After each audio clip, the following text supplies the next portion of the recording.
What is the taproot that will anchor a child in the wind?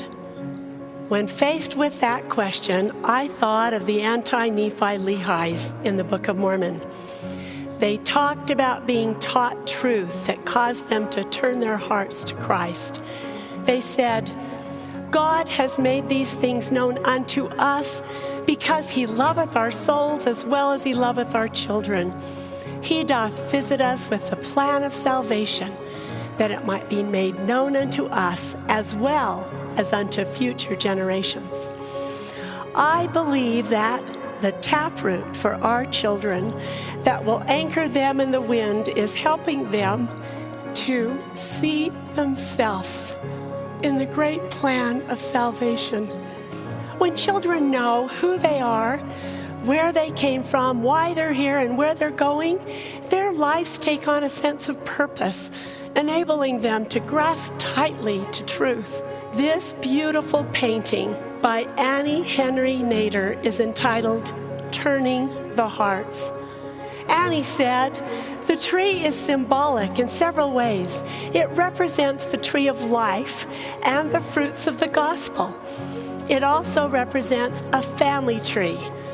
The fruit embodies those precious pieces of information we pass down through generations.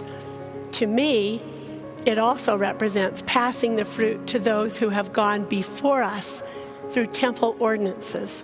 I want to stand right there under that beautiful tree and pick those precious pieces of fruit from its branches to pass down to my children and grandchildren. I want them to turn their hearts to their roots.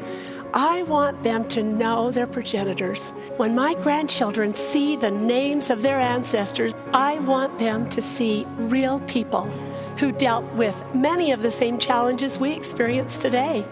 Too much courage, faith, and real-life challenges have gone into their lives for us to let their examples dissolve like faded ink on paper. I began to think, what more could I do?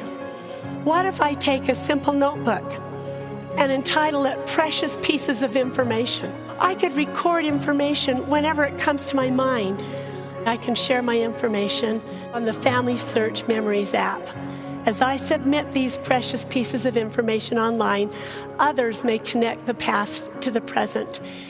We can anchor all generations to the taproot as we share precious pieces of information about those wonderful men and women, perform their sacred temple ordinances, and seal our families together.